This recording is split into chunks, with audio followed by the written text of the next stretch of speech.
So ito na mga kapatid ang pinaka-latest na update patungkol nga dito sa impeachment ni Vice President Sara Duterte. Kasi nga ayon dito sa isang eksperto mga kababayan ay unti-unti na daw humihina o lumalabo mga kapatid itong impeachment ngayon ni Vice President Sara Duterte.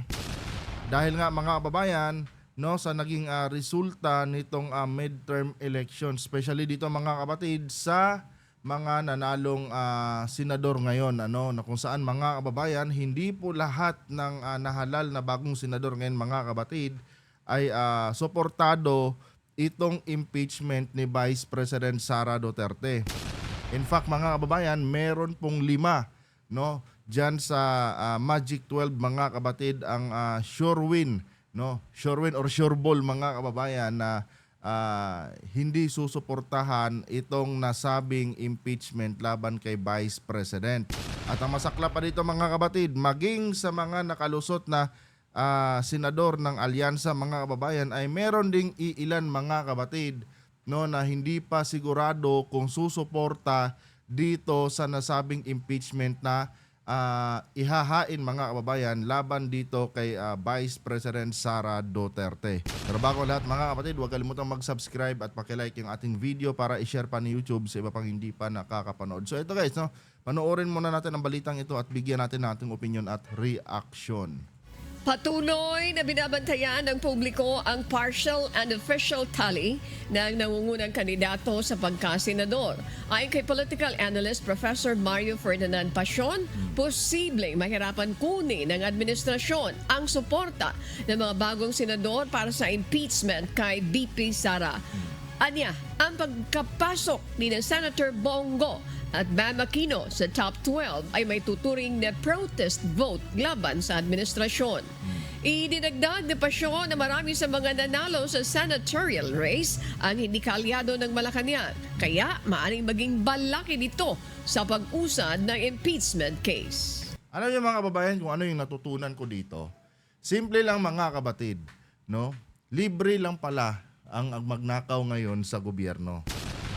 Kasi nga mga kababayan, meron pong mga ebidensya dito mga kapatid laban kay Vice President Sara Duterte. At pag itong impeachment mga kababayan laban kay Vice President Sara Duterte ay hindi po nagtagumpay mga kapatid, si Vice President Sara Duterte mismo mga kababayan, no, ang pwede nating gawing modelo na legal ang pagnakaw mga kapatid sa kaban ng bayan. Ganon lang kasimple intindihin to mga kapatid. 'Di ba? Kasi nga mga kababayan, no, yung proseso mga kapatid malabo. 'Di ba? Malabo mga kababayan. Ang ibig sabihin lang dito mga kapatid, wala po talagang kulang talaga ang hustisya dito sa Pilipinas. Biruin nyo, 125 million inubos ni Sara Duterte mga kapatid. Wala pang isang linggo, ubos na agad mga kababayan, yung or sabihin natin in 11 days, no, ubos na agad ni Sara Duterte yung kanyang confidential funds. At walang maayos na liquidation mga kapatid. Yan po ay malinaw mga kababayan na pagnanakaw sa kaban ng bayan. 'Di ba? Tapos marami pang lumabas mga kapatid na mga fabricated names na hindi malaman mga kababayan kung totoo ba. And meron nang lumabas mga kapatid na tawag nito, meron nang lumabas na statement coming from PSA mga kababayan na yung mga nakalagay nga doon mga kapatid sa liquidation ng confidential funds na mga pangalan ay non-existing mga kapatid. 'Di ba? Isa itong patunay mga kababayan na kulang talaga ang hustisya ng ating bansa mga kapatid.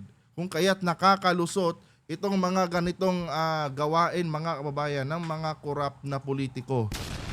'Di ba? Biruin nyo, kompleto ang ebidensya laban sa kay Sara Duterte mga kapatid. Pero mga kababayan, dahil numbers game ang impeachment mga kapatid, parang mapapawalang sala pa si Sara Duterte. Kaya wag na tayong magtaka mga kababayan kung maraming korap na opisyal sa gobyerno dahil maging ang vice presidente natin mga kapatid, number 1 na korap. Number 1 na magnanakaw sa pera ng bayan mga kapatid. 'Di ba? Ganun lang kasimple intindihin 'to eh. Pag si Sara Duterte mga kapatid nakaligtas sa impeachment, ibig sabihin legal po ang magnakaw sa kaban ng bayan. Tuloy. Sabi ko nga sa inyo, katulad si Ping Lacson tsaka si Tito Soto, hindi naman mga Marcos loyalist yung mga yan eh. And nandiyan pa si Marcoleta, who is a lawyer, no? Magiging senator judge. Maliban pa dyan, isang pro-China din. Di ba? Kawawa ang Pilipinas, mga kapatid. Sa totoo lang, mga kababayan, kawawa po. No? Tayo po ay lagi nating pinopromote dito na lalaban tayo, laban sa mga ginagawa ng China sa atin, mga kapatid. Pero yung mga nahahalal na opisyal ng gobyerno, mga kababayan, hindi po suportado ang bansang Pilipinas. No, hindi nila suportado, mga kapatid, yung pakikipaglaban natin sa bansang China. At gusto pa nila, mga kababayan, no, nadurugin tayo ng bansang China. Oh, 'di ba? Gusto nila tayong ibigay sa bansang China, mga kapatid. Yun po ang nakakalungkot dito, mga kababayan, no? Ang administrasyon pinaglalaban ng Pilipinas laban dito sa mga ginagawang pang-aangkin ng China sa ating mga teritoryo. Pero, mga kapatid, ang mga Pilipino naghahalal, mga kababayan, ng mga kandidato, no, na pabor sa bansang China. 'Di ba? Kaya hindi umaasenso ang bansang Pilipinas, mga kapatid. 'Di ba? Kasi maraming mga Pilipino na hindi rin talaga nag-iisip. Yun eh. Tapos pagka nalagay sa alanganin yung kanilang mga hanapbuhay, nalagay sa alanganin yung kanilang mga income sa kanilang pamamahay, mga kapatid, sa gobyerno isisisi. Oh, 'di ba? Mga kababayan, hindi nila naiintindihan kung gaano kahalaga, mga kapatid, yung West Philippine Sea na yan at kung anong ginhawa, mga kababayan, ang nabubulol ako, ang maaaring maibigay niyan sa ating mga Pilipino, mga kapatid. Biruin nyo, no, yung deposit pa lang dyan na langis, mga kapatid, sa West Philippine Sea, pag yan po, no, ay na-drill ng bansang Pilipinas, mga kababayan, no, magiging isa tayo sa supplier, mga kapatid, ng langis sa iba't ibang bansa. Oh, biruin nyo yan, mga kababayan, napakalaking bagay po niyan, mga kapatid. Pero ang mga Pilipino, mga kababayan, mga bulag. Bulag talaga, no? Ang binoboto nila is yung mga taong nakakasama sa bansang Pilipinas. Tulad ni Bongo, tulad ni Bato de la Rosa, ni Marcoleta. Dati suportado ko si Marcoleta, mga kababayan, ano? Meron pa nga akong isang video dito na sinuportahan ko siya, no? Pero, mga kapatid, matapos po niyang sabihin na walang West Philippine Sea, mga kababayan, nag-iba agad yung pananaw ko sa kanya.